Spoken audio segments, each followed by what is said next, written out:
Assalamualaikum warahmatullahi wabarakatuh. Ini dari kelompok 1 yang beranggotakan Ami Siti Nazilah, Aulia Lauza Uswatun Hasanah, Dian Hardianti, Sri Kartika Sari, Khairunisa Salsabila, Lady Falamita Moktoha, dan Lenia Nasari. Kami akan menjelaskan hasil diskusi kami mengenai implementasi pembelajaran dalam UBD. Kami membahas pembelajaran menggunakan buku teks. Pada kasus pertama, di ilustrasi 1 bahwa buku teks atau buku pegangan berfungsi sebagai salah satu sumber daya rujukan untuk dikaji sebagai landasan desain pembelajaran dengan tujuan yang spesifik dan hasil pembelajaran. Kemudian untuk ilustrasi yang kedua, buku teks atau buku pegangan adalah silabus atau penuntun seluruh kegiatan pembelajaran, serta tidak ada tujuan eksplisit di luar buku teks yang digunakan. Berdasarkan hasil diskusi kami, bahwasanya ilustrasi yang sering digunakan yaitu ilustrasi 1, di mana buku teks atau buku pegangan yang terdiri tujuan yang spesifik dan hasil pembelajaran akan mempermudah dalam merancang kegiatan pembelajaran atau modul ajar. Nah, dengan adanya tujuan yang ditentukan secara eksplisit, hal tersebut akan memberikan gambaran ketika menyusun kegiatan pembelajaran yang akan dilaksanakan. Misalnya, pemilihan pendekatan, model, atau pembelajaran yang akan disesuaikan dengan tujuan pembelajaran serta karakteristik peserta didik. Selain itu, hal tersebut juga akan berpengaruh kepada pemilihan media pembelajaran yang efektif. Apakah harus menggunakan PowerPoint, video pembelajaran, atau media pembelajaran yang lainnya untuk mendukung pembelajaran yang lebih efektif. Baik, selanjutnya yaitu tentang ilustrasi, mana yang menurut Anda cocok dan sesuai untuk peserta didik kekinian. Jelaskan. Ilustrasi yang cocok dan sesuai untuk peserta didik yang kekinian, menurut saya ilustrasi 1, karena jika peserta didik diberikan buku teks atau buku pegangan yang tertera dengan tujuan pembelajarannya, hal tersebut akan membantu peserta didik untuk belajar hal-hal apa saja yang perlu dipelajari, sehingga peserta didik memiliki pemahaman akan hal-hal apa saja yang menjadi tujuan pembelajaran dan hasil belajar apa yang harus dicapai. Selain itu, sumber belajar tidak hanya didapatkan dari buku teks. Sumber belajar bisa didapatkan dari sumber lain seperti internet dan sosial media lainnya, yaitu YouTube atau Instagram. Dengan banyaknya sumber belajar dapat menjadi bahan referensi dalam mempelajari informasi atau pengetahuan. Selanjutnya yaitu pembelajaran menggunakan buku teks. Kasus 2, ilustrasi 1, hasil belajar yang diinginkan membutuhkan penilaian untuk kerja yang bersumber dari keilmuan sebagai konten buku teks. Ilustrasi 2, penilaian terdiri dari tes pengetahuan, sikap, dan keterampilan yang ada pada buku pegangan dan mungkin terpisah atau lembar kerja siswa. Namun, masih terkait erat konten selanjutnya yaitu ilustrasi mana yang sering Anda lakukan, 1 atau 2. Mengapa Anda memilih ilustrasi tersebut? Ilustrasi yang sering saya lakukan yaitu ilustrasi 2, di mana ketika membuat modul ajar untuk bagian asesmen atau penilaian pasti memenuhi 3 aspek penilaian tersebut, yaitu penilaian tes pengetahuan, sikap, dan keterampilan. Dalam modul tersebut, penilaian dibuat terpisah seperti adanya lembar kerja siswa, di mana lembar kerja yang dibuat masih terkait dengan bahan ajar atau buku teks yang digunakan. Ilustrasi 2 juga mencerminkan pendekatan yang lebih kontekstual dalam melakukan penilaian. Tes pengetahuan, sikap, dan keterampilan yang terintegrasi dengan konten buku teks menunjukkan relevansi langsung antara apa yang dipelajari dan apa yang dinilai. Ini memberikan gambaran yang lebih akurat tentang sejauh mana peserta didik dapat mengaplikasikan pengetahuan dan keterampilan yang dipelajari dalam konteks nyata. Baik, saya akan melanjutkan presentasi mengenai ilustrasi mana yang menurut kelompok kami cocok dan sesuai untuk peserta didik yang kekinian. Menurut kelompok kami, untuk peserta didik kekinian, ilustrasi 2 lebih cocok karena memberikan pengalaman pembelajaran yang lebih menyeluruh dan relevan dengan kehidupan kehidupan sehari-hari. Penekanan pada penilaian sikap dan keterampilan juga sejalan dengan tuntutan dunia kerja modern yang membutuhkan tidak hanya pengetahuan, tetapi juga kemampuan beradaptasi, berkolaborasi, dan berpikir kreatif. Dengan demikian, ilustrasi 2 lebih mewakili pendekatan yang lebih holistik dan relevan untuk pendidikan peserta didiknya. Pembelajaran menggunakan buku teks untuk kasus ketiga. Ilustrasi pertama, buku teks digunakan untuk mengungkap, menyoroti, dan mengeksplorasi pertanyaan-pertanyaan penting dan tantangan keilmuan yang mendukung kinerja inti dalam subjek. Ilustrasi 2, tugas peserta didik adalah mengetahui apa yang ada dalam teks. Pertanyaan penting dan tujuan serta kinerja belajar terdapat dalam buku teks, sehingga buku teks merupakan paduan membaca, diskusi, dan persiapan hingga akhir.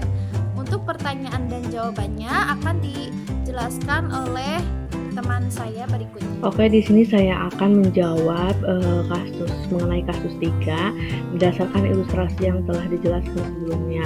Pertanyaan pertama, ilustrasi mana yang sering Anda lakukan, 1 atau 2, dan mengapa Anda memilih ilustrasi tersebut? Jelaskan. Kelompok kami akan lebih memilih ilustrasi 1 karena pendekatannya lebih menekankan pada eksplorasi pertanyaan-pertanyaan penting dan tantangan keilmuan yang mendukung pemahaman inti dalam subjek. Ini mencerminkan pendekatan yang lebih mendalam dalam menggunakan buku teks sebagai alat untuk mendorong pemikiran kritis, analisis, dan refleksi terhadap materi yang dipelajari. Pada ilustrasi 1 juga menyoroti pentingnya buku teks sebagai sumber pengetahuan yang lebih dari sekadar informasi dasar. Dengan menggunakan pertanyaan-pertanyaan yang menantang dan tantangan keilmuan, buku teks menjadi lebih dari sekedar panduan membaca. Ia menjadi alat untuk memperluas pemahaman dan membangun keterampilan berpikir yang lebih mendalam. Pertanyaan yang kedua yaitu ilustrasi mana yang menurut Anda cocok dan sesuai untuk peserta didik kekinian. Untuk peserta didik kekinian, kelompok kami memilih ilustrasi 1 yang lebih sesuai karena menciptakan lingkungan belajar yang mempromosikan pemikiran kritis, eksplorasi, dan penemuan. Dalam era di mana akses terhadap informasi sangat mudah diperoleh melalui berbagai platform, penting bagi pendidikan untuk memfokuskan pada pengembangan keterampilan analitis dan pemecahan masalah yang dapat dipelajari melalui pendekatan yang ditekankan dalam ilustrasi 1. Yaitu kasus 4, di mana ilustrasi 1 buku teks tidak digunakan berdasarkan urutan penomoran karena urutan membaca buku teks berdasarkan urutan tujuan pembelajaran yang diinginkan, dan ilustrasi 2 di mana teks dibaca dan dimanfaatkan berdasarkan dalam urutan. Pertanyaan pertama untuk kasus 4 yaitu ilustrasi mana yang sering Anda lakukan, 1 atau 2, dan mengapa Anda memilih ilustrasi tersebut, dan jelaskan. Ilustrasi yang sering saya lakukan adalah ilustrasi nomor 1, di mana lebih cocok diterapkan karena menekankan pentingnya membaca buku teks berdasarkan urutan tujuan pembelajaran yang diinginkan daripada sekadar mengikuti urutan penomoran. Ilustrasi 1 juga menyoroti pendekatan yang lebih fleksibel dalam menggunakan buku teks sebagai alat pembelajaran. Dalam konteks ini, peserta didik tidak terikat pada urutan penomoran halaman-halaman dalam buku teks, tetapi lebih fokus pada mencapai tujuan pembelajaran yang diinginkan. Hal ini memungkinkan pembelajaran yang lebih adaptif dan dipersonalisasi, di mana peserta didik dapat fokus pada konsep-konsep yang paling relevan atau menantang bagi mereka, tanpa terikat pada urutan. Ilustrasi mana yang menurut Anda cocok dan sesuai untuk peserta didik kekinian? Jelaskan. Menurut kelompok kami, ilustrasi 1 lebih cocok dan sesuai untuk peserta didik kekinian karena mencerminkan kebutuhan akan pendekatan pembelajaran yang lebih fleksibel dan adaptif. Dengan teknologi yang semakin berkembang, peserta didik memilih akses yang lebih besar terhadap berbagai sumber belajar dan kemampuan untuk mengatur pembelajaran mereka sendiri menjadi semakin penting.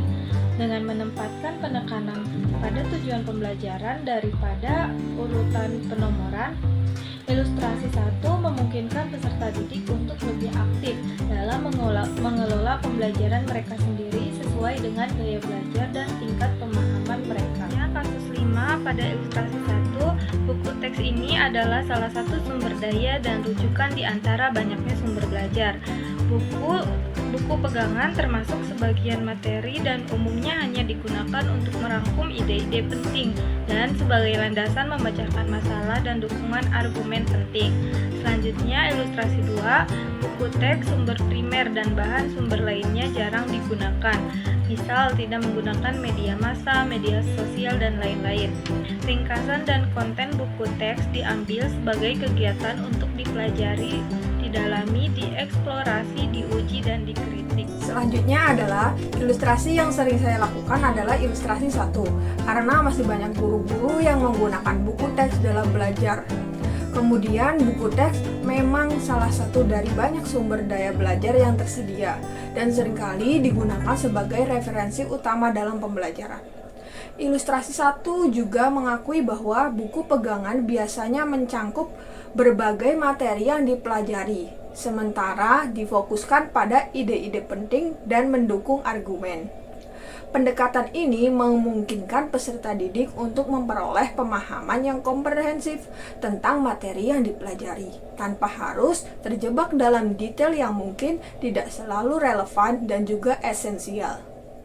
Selanjutnya adalah ilustrasi mana yang menurut Anda atau kelompok kami cocok sesuai dengan peserta didik kekinian. Jelaskan. Namun, untuk peserta didik kekinian menurut pendapat kami lebih sesuai dan cocok adalah ilustrasi 2. Ilustrasi 2 mencerminkan pentingnya pemanfaatan berbagai sumber informasi, termasuk media massa dan media sosial, untuk mendapatkan perspektif yang lebih luas dan kontekstual tentang topik yang dipelajari. Dengan demikian, sementara di ilustrasi 1 mungkin lebih mencerminkan praktik yang umum untuk memenuhi kebutuhan peserta didik yang kekinian. Kemudian pendekatan yang lebih inklusif terhadap sumber daya belajar mungkin lebih dianjurkan. Sekian yang dapat kami sampaikan, semoga apa yang kami sampaikan dapat bermanfaat bagi kita semua. Kami juga mengucapkan terima kasih banyak dan kurang lebihnya mohon maaf. Wassalamualaikum warahmatullahi wabarakatuh.